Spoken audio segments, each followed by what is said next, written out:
Rhwng mynyddoedd Eryri a Môr Iwerddon, mae talaith hardd i golygfeydd a hynafol i thrysorau. Naddwyd y mynyddoedd hyn filiynau o flynyddoedd yn ôl, wedi cerflunio gan gyllill y rhew, y gwynt a'r llu. Ga'i'ch cyflwyno chi i ryfeddodau Eryri a chael cip ar y tir yma sy'n newid o hyd, sydd wedi cyfoethogi ac ysbrydoli nid yn unig ein pobl ni'n hunain, ond y byd i gyd. Dyma lwyfan drama fawr gwrthdaro a chynydd, lle bydd diwydiant tanllyd a chynefin tawel. Yn wlad y gwelid gwerth ar ei hadnoddau naturiol, a hefyd ar y diwylliant, y crefftau a'r syniadau sydd wedi gwreiddio yma.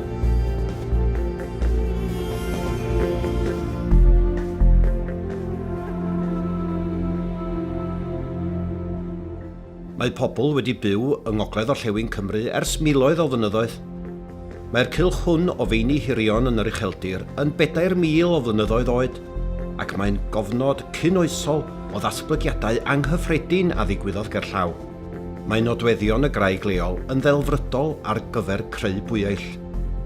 Gwnaed miloedd o lafnau o feini'r mynydd hwn, ac mae enghreifftiau ohonynt wedi canfod gannoedd o filltiroedd oddi yma.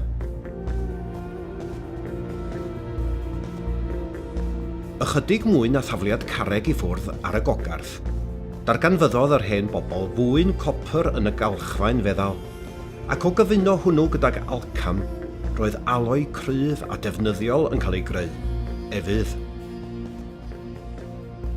Wrth i dechnoleg ddatblygu, ffynnodd cymunedau amaethyddol, ac erbyn yr oes haearn, roedd sefydliadau fel Tre'r Ceiri yn ffynnu, pentref gyda thai cerrig niferus wedi amddiffyn gan waliau uchel o'i amgylch. Yn y ganrif gyntaf oed Crist, dyfnhaodd y Rhufeiniaid ei gafael ar yr ynys a alwent yn Britania drwy orymdeithio i ogledd orllewin Cymru. Byddent yn adeiladu rhwydwaith o geurydd meini fyddai'n goroesi'r 300 mlynedd nesaf. Ar hyd y cyfnod hwn, cadwodd pobl Eryri i hannibyniaeth lwythol, ond am y tro cyntaf yn ogystal, profwyd yr undod a ddaw yn sgil yr her o orfod wynebu un gelyn, ac nid yr Rhufeiniaid fyddai'r rhai olaf i geisio goresgyn a rheoli'r wlad hon.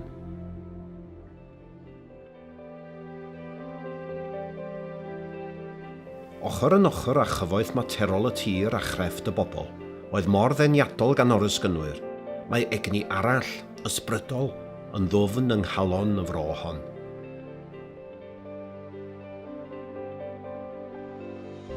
Gyda hen lwybrau a digonedd o eglwysi, creiriau a hafannau sanctaidd hynafol, mae'r ardal wedi bod yn croesawu pererinion a theithwyr crefyddol ers canrifoedd.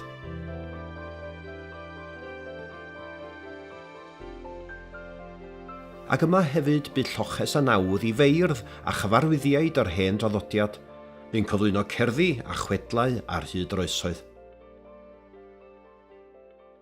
Drydedd ganrif ar 10, roedd taleithiau Cymru'n cael ei rheoli gan ddyrnaid o dywysogion annibynnol.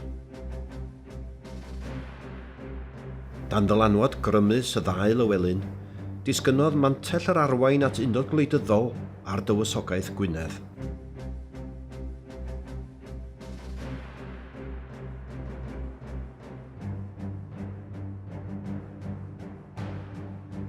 Ond byddai'r tir yn dioddef dan chwant Coron Lloegr yn fuan.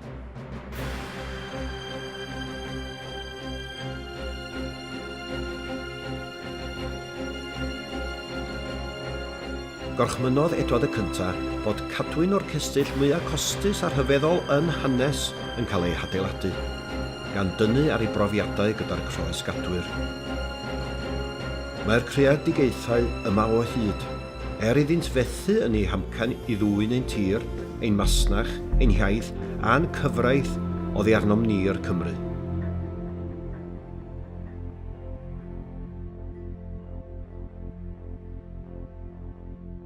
Drwy ddŵr a thân, gwelwyd newidiadau chwyldroadol drachefn i'r tir hwn ar ddechrau'r 4edd ganrif ar 15.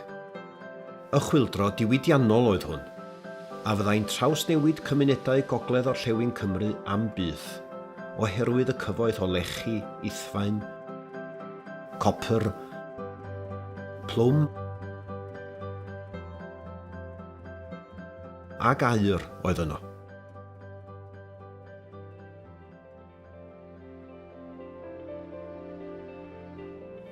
Ers y darganfyddiadau cynharaf, by'r ardal hon yn bair o eni a dad-eni, drwy gyfnodau o ryfel a heddwch, bu'n wlad a welodd gynnydd ag ysbrydoliaeth ddofn. Ble bynnag y byddwch yn chwilo ta, bydd yr rhan hon o Gymru yn cyflwyno'i hanes balch i chi, yn eich gwahodd i'w rannu.